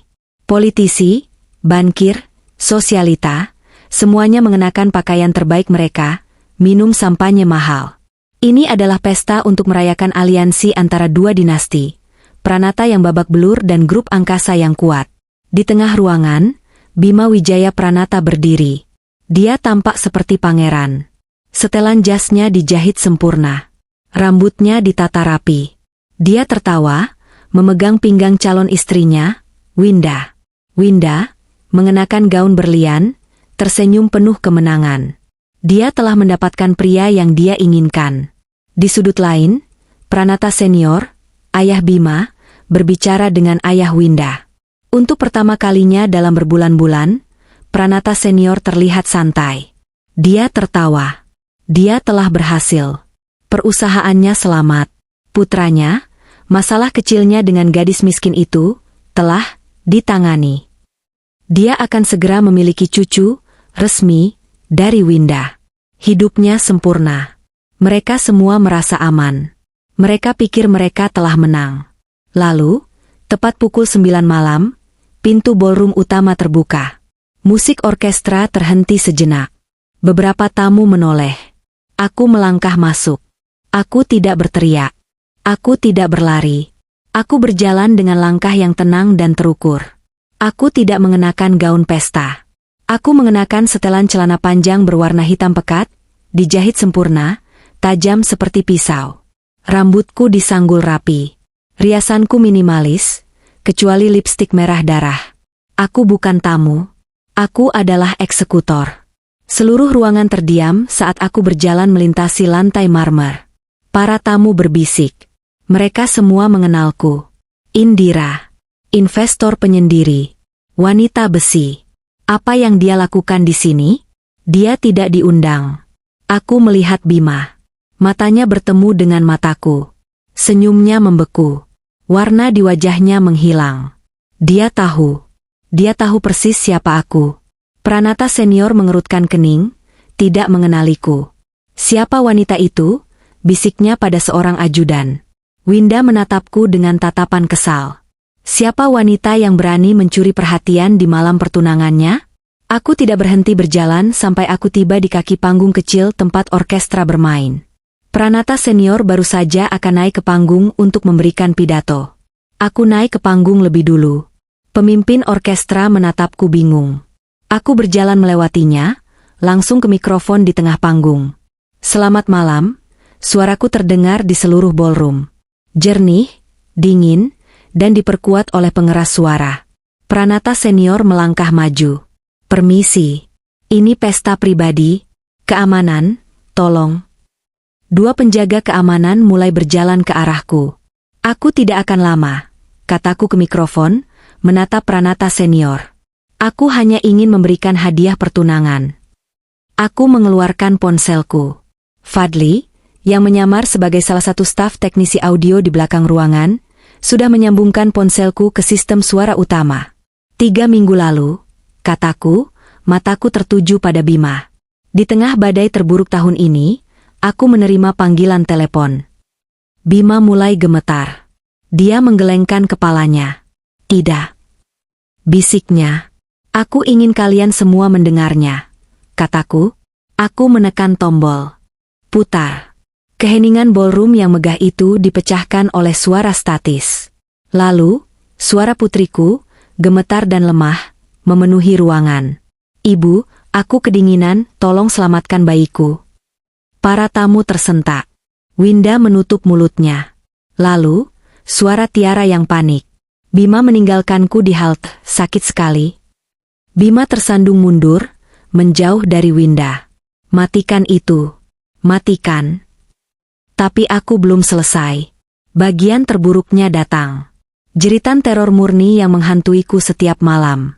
Dia kembali. Ibu. Tolong. Aarg. Jeritan itu bergema di dinding, memantul di gelas-gelas kristal. Seorang wanita di barisan depan menjatuhkan gelasnya. Suaranya pecah di lantai yang sunyi. Lalu hening. Aku mematikan rekamannya. Aku menatap kerumunan. Itu, kataku, suaraku nyaris tak terdengar namun terdengar oleh semua orang. Adalah suara putriku. Tiara. Aku menunjuk lurus ke arah Bima, yang kini pucat pasi seperti mayat. Dan itu adalah suaranya saat dia ditinggalkan di halte bus untuk mati kedinginan. Oleh pria ini, tunangan yang sedang Anda rayakan malam ini. Bohong, teriak Pranata senior. Ini fitnah. Dia wanita gila. Keamanan. Keluarkan dia. Para penjaga keamanan mencengkeram lenganku. Aku tidak melawan. Gila? Aku tertawa pelan ke mikrofon. Apakah aku terlihat gila? Dia hanya seorang wanita simpanan yang marah. Teriak Bima, mencoba mendapatkan kembali keberaniannya. Dia mencoba memeras kami. Simpanan? Aku mengulangi. Putriku sedang hamil 9 bulan dengan cucu Anda. Putra Anda.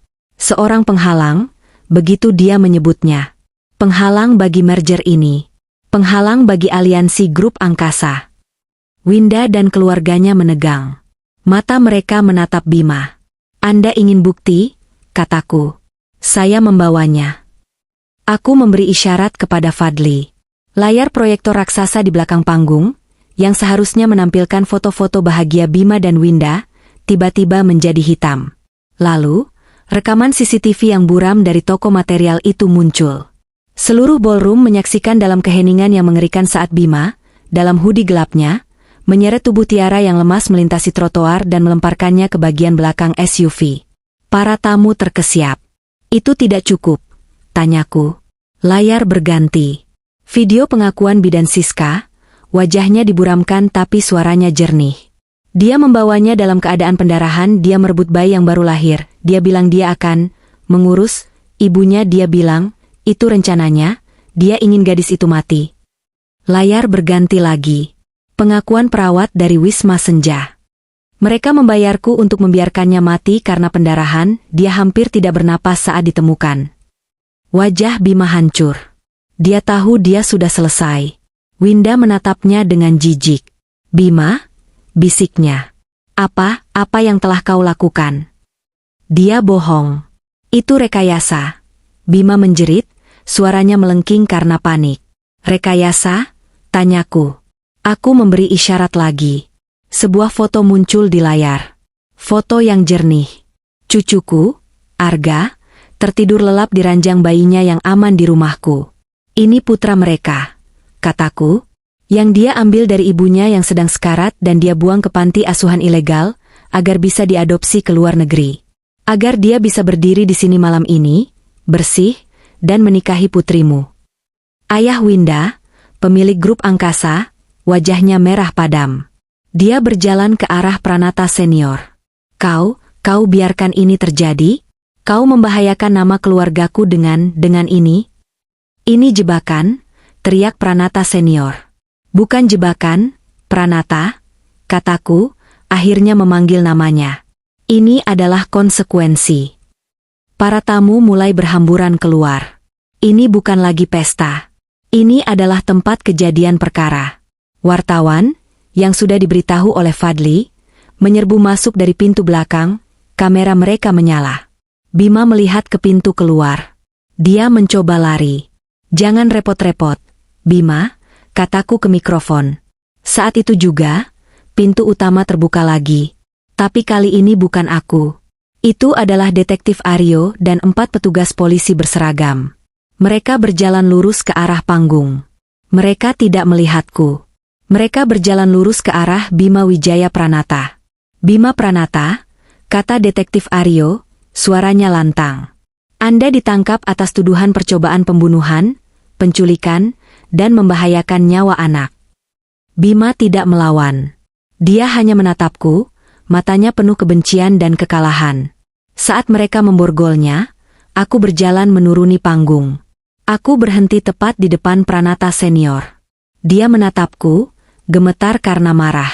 Kau telah menghancurkan aku. Tidak, kataku pelan, hanya untuk dia dengar. Aku baru saja mulai.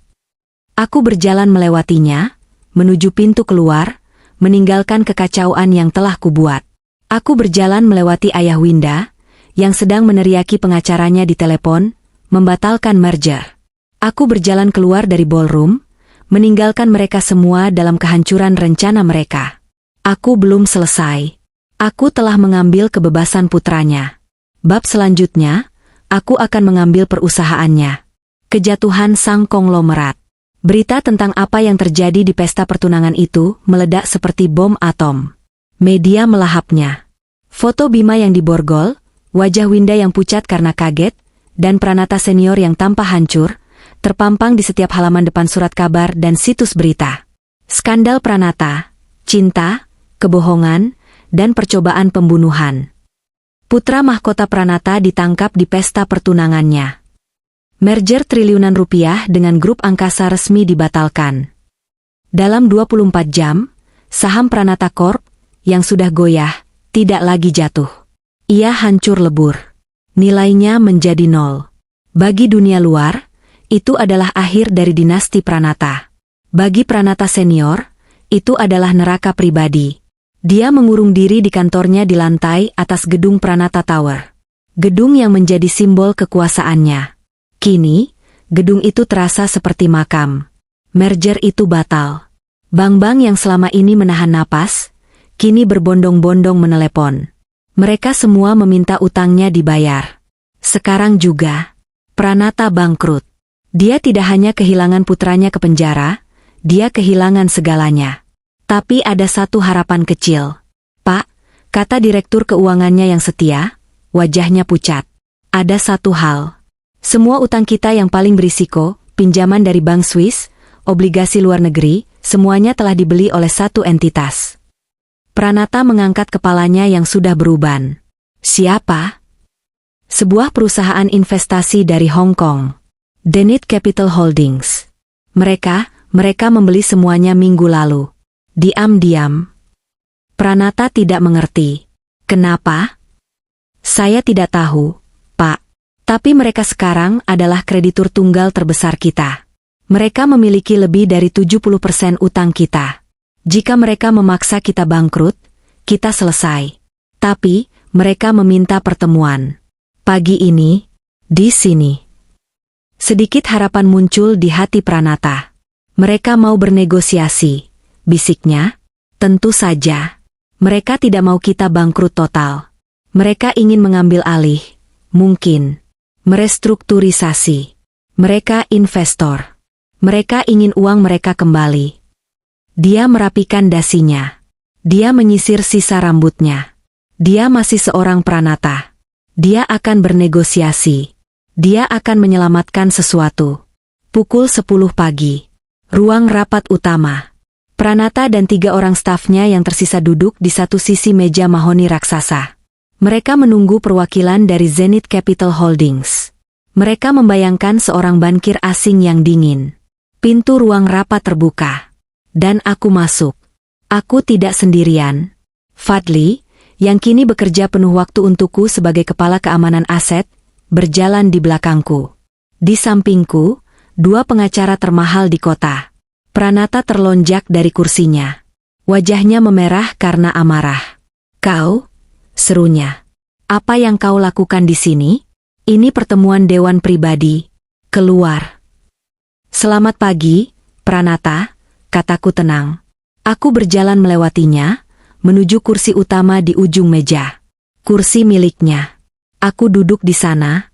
Ini pertemuan untuk Zenith Capital, kata direktur keuangannya, gemetar. Saya tahu, kataku, meletakkan tasku di atas meja. Saya Indira, pemilik tunggal Zenith Capital Holdings. Keheningan yang jatuh di ruangan itu begitu pekat, rasanya seperti beban fisik. Pranata menatapku, mulutnya terbuka. Dia tidak bisa memprosesnya. Itu tidak mungkin, gagapnya. Itu ilegal. Kau menjebakku. Menjebakmu? Aku mengangkat alis. Apakah aku memaksamu mengambil pinjaman yang tidak bisa kau bayar? Apakah aku memaksamu berbohong kepada mitra bisnismu? Apakah aku memaksamu menyetujui rencana putramu untuk membunuh putriku dan membuang cucuku? Itu urusan Bima. Dia berteriak, suaranya pecah. Dan ini urusanku, kataku, suaraku sedingin es. Selama 3 minggu terakhir, sementara kau sibuk merencanakan pesta untuk merayakan aliansi kotormu, aku sibuk berbelanja. Aku membeli setiap lembar utangmu yang bisa kutemukan. Aku adalah Bank MU, Pranata. Aku adalah krediturmu. Aku adalah mimpi burukmu. Aku mendorong setumpuk dokumen ke tengah meja. Dan pagi ini, lanjutku, pukul 9.01. Kau telah gagal membayar cicilan bunga pertamamu kepadaku. Kau telah wan prestasi. Pranata masih menatapku, matanya liar. Dia masih belum menerima kenyataan. Dia masih berpikir dia punya kuasa. Aku tidak peduli. Dia membanting tangannya ke meja. Keluar. Ini gedungku. Aku akan menelepon polisi. Keamanan? Dia menekan tombol interkom di depannya. Keamanan?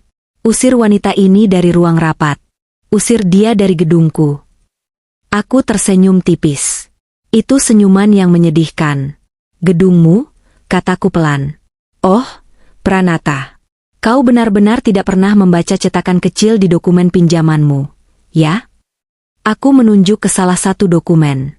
Pinjaman sindikasi dari bankir di Zurich, yang aku beli 2 minggu lalu. Apa kau ingat apa jaminan utamanya? Bukan sahammu yang tidak berharga. Bukan reputasimu yang sudah hancur. Aku menatap matanya dalam-dalam. Jaminannya adalah gedung ini, Pranata Tower. Pranata membeku. Dan karena, lanjutku, suaraku memotong keheningan, kau telah gagal bayar pagi ini gedung ini, beserta setiap meja, kursi, dan komputer di dalamnya secara hukum, menjadi milikku. Aku berdiri. Jadi, secara teknis, kataku, kaulah yang menyusup di propertiku. Itulah akhirnya. Itu adalah pukulan yang menghancurkannya. Dia tidak berteriak lagi. Dia tidak marah. Semua energi keluar dari tubuhnya. Dia menatap tangannya di atas meja, tangan yang dulu menandatangani kesepakatan bernilai triliunan. Dia mencoba mengatakan sesuatu. Tapi. Tidak ada kata-kata yang keluar. Hanya suara tercekik. Dia mencengkeram dadanya, bukan karena serangan jantung, tapi karena beban kenyataan yang menghancurkannya. Dia ambruk kembali ke kursinya. Bukan pingsan. Dia hanya hancur. Seorang pria tua yang kosong, yang kehilangan segalanya dalam hitungan menit di tangan wanita yang dia anggap remeh. Aku menatapnya sejenak. Tidak ada rasa kasihan. Tidak ada kemenangan. Hanya penyelesaian. Fadli, kataku, berbalik menghadap pintu. Tolong panggilkan tim medis untuk Tuan Pranata. Sepertinya dia tidak enak badan. Aku berhenti di pintu. Oh, dan setelah itu, aku menambahkan, tanpa menoleh ke belakang, pastikan semua staf Tuan Pranata mengemasi barang-barang pribadi mereka. Aku ingin seluruh lantai eksekutif ini dikosongkan sebelum jam makan siang. Aku berencana untuk merenovasi. Aku berjalan keluar dari ruang rapat itu. Aku berjalan menyusuri koridor yang sekarang menjadi milikku. Aku berjalan keluar dari gedung itu, meninggalkan puing-puing kehidupan seorang pria di belakangku. Aku telah mengambil putranya. Aku telah mengambil perusahaannya. Aku telah mengambil kerajaannya. Sekarang, aku bisa pulang. Tawa di atas karma. 1 tahun kemudian. Aku tidak lagi tinggal di rumahku yang besar dan dingin di kota. Rumah itu sudah kujual. Rumah itu menyimpan terlalu banyak kenangan buruk. Terlalu banyak malam mondar-mandir dalam kecemasan. Kami pindah. Jauh sekali. Ke sebuah villa di tepi danau yang tenang. Udaranya bersih, dan satu-satunya suara di pagi hari adalah kicau burung dan riak air. Hidupku tidak lagi diatur oleh panggilan konferensi atau penutupan pasar saham. Aku masih menjalankan bisnisku, tentu saja. Tapi sekarang, aku menjalankannya dari teras yang menghadap ke air, sambil minum teh melati, bukan kopi hitam pekat. Aku telah berubah. Kemarahan yang membara di dalam diriku selama berbulan-bulan telah padam. Itu meninggalkan bekas, tentu saja, tapi itu tidak lagi menguasaiku. Di taman yang rimbun, aku bisa mendengar suara tawa. Tiara sedang bermain dengan Arga. Putraku. Cucuku. Dia sudah berusia 1 tahun sekarang. Seorang anak laki-laki yang montok dan bersemangat, baru saja belajar berjalan. Dia terhuyung-huyung di atas rumput, mengejar seekor kupu-kupu, dan Tiara tertawa saat dia terjatuh dengan lembut. Tiara, dia adalah keajaiban terbesarku. Dia tidak lagi kosong. Dia tidak lagi hancur. Terapi intensif, cinta yang tak terbatas, dan fokus untuk membesarkan putranya telah mengembalikan cahaya di matanya. Dia masih memiliki bekas luka. Dia terbangun di malam hari sesekali. Tapi dia sembuh. Dia kuat. Dia adalah seorang ibu yang luar biasa. Kami telah membangun kembali hidup kami, kepingan demi kepingan. Pagi itu, seperti biasa, aku sedang duduk di teras, menikmati tehku dan membaca berita di tablet. Aku tidak lagi mengikuti berita keuangan dengan obsesif. Aku lebih suka membaca tentang seni, budaya, atau ulasan buku. Tapi sebuah judul berita di bagian hukum menarik perhatianku. Vonis akhir kasus Bima Pranata, 20 tahun penjara. Aku mengetuknya. Aku membacanya dengan tenang. Pengacaranya telah mencoba segalanya. Banding, alasan sakit jiwa, menyalahkan ayahnya. Tidak ada yang berhasil. Bukti yang kuberikan terlalu kuat. Rekaman suara, video CCTV, kesaksian bidan Siska dan perawat Wisma Senja, yang kini hidup nyaman di negara lain dengan identitas baru. Hakim menyebut tindakannya tidak berperasaan, kejam, dan tidak manusiawi. 20 tahun. Dengan sedikit kemungkinan pembebasan bersyarat. Dia akan menjadi pria parubaya saat dia keluar. Aku merasakan sesuatu. Bukan kebahagiaan. Bukan kemenangan. Hanya sebuah titik. Sebuah buku yang akhirnya ditutup. Bab yang gelap itu telah berakhir secara resmi. Aku menghela napas panjang, melepaskan sisa-sisa ketegangan terakhir yang bahkan tidak kusadari masih kusimpan. Aku menggulir ke bawah, ingin beralih ke berita lain. Tapi ada artikel terkait di bagian humaniora. Judulnya kecil. Sudut lain kejatuhan Pranata, apa kabar sang mantan raja properti? Rasa penasaran membuatku mengetuknya. Artikel itu singkat. Tentang bagaimana kebangkrutan total Pranata Corp telah mengguncang segalanya. Tentang bagaimana semua asetnya telah dilikuidasi untuk membayar utangnya, utang kepadaku. Dan kemudian, ada foto. Foto itu diambil secara diam-diam, mungkin oleh seorang komuter dengan ponsel. Itu bukan foto yang jelas. Tapi aku bisa mengenalinya. Itu Pranata senior. Dia tidak lagi mengenakan setelan jas mahal. Dia tidak lagi berdiri di ruang rapat yang megah. Dia mengenakan seragam kerja berwarna biru pudar, seragam yang terlalu besar untuk tubuhnya yang kini kurus kering. Rambutnya putih sepenuhnya. Punggungnya bungkuk. Dia berdiri di peron stasiun kereta kota. Di tangannya, dia memegang sapu dan pengki. Dia sedang bekerja sebagai petugas kebersihan. Pria yang pernah memiliki separuh kota, pria yang tertawa di pesta pertunangan putranya, pria yang menyetujui rencanaku untuk dibiarkan mati agar dia bisa menyelamatkan kerajaannya, sekarang menyapu puntung rokok dan bungkus permen yang dilemparkan orang-orang. Aku menatap foto itu lama sekali. Wajahnya kuyu, matanya kosong. Dia adalah bayangan dari pria yang dulu. Aku teringat pada arogansinya. Aku teringat pada kekejamannya. Aku teringat pada caranya mengabaikan kehidupan putriku seolah-olah itu tidak ada artinya. Lalu aku melihat ke tamanku. Arga baru saja berhasil mengambil beberapa langkah goyah sebelum jatuh ke pelukan Tiara. Tiara mengangkatnya, mengayun-ayunkan tubuhnya, dan tawa mereka berdua terdengar begitu jernih, begitu penuh kehidupan. Aku melihat kembali ke foto di tabletku. Pria yang hancur di stasiun kereta. Lalu aku melihat ke tamanku. Keluarga yang telah kubangun kembali. Dan tiba-tiba, aku mulai tertawa. Itu bukan tawa jahat. Itu bukan tawa kemenangan yang kejam. Itu adalah tawa yang paling dalam, paling jujur, yang pernah keluar dari diriku. Itu adalah tawa pelepasan. Tawa atas ironi kehidupan yang begitu absurd. Keadilan, ternyata, memiliki selera humor yang aneh. Karma telah bekerja dengan cara yang tidak pernah bisa direncanakan oleh pengacara terbaik sekalipun. Aku tertawa sampai air mata mengalir di pipiku. Tawa yang membersihkan sisa-sisa terakhir dari rasa sakit. Ibu, Tiara memanggil dari taman, tersenyum. Ibu menertawakan apa? Tehnya sudah dingin. Arga melambaikan tangan mungilnya ke arahku. Aku meletakkan tablet itu di meja, membiarkan foto Pranata menghilang ke layar hitam. Tidak ada apa-apa, sayang, kataku, bangkit berdiri. Senyumku tulus. Aku berjalan menuruni tangga teras, meninggalkan masa lalu di belakangku. Aku berjalan menghampiri putriku dan cucuku. Aku berjalan menuju kehidupanku yang baru.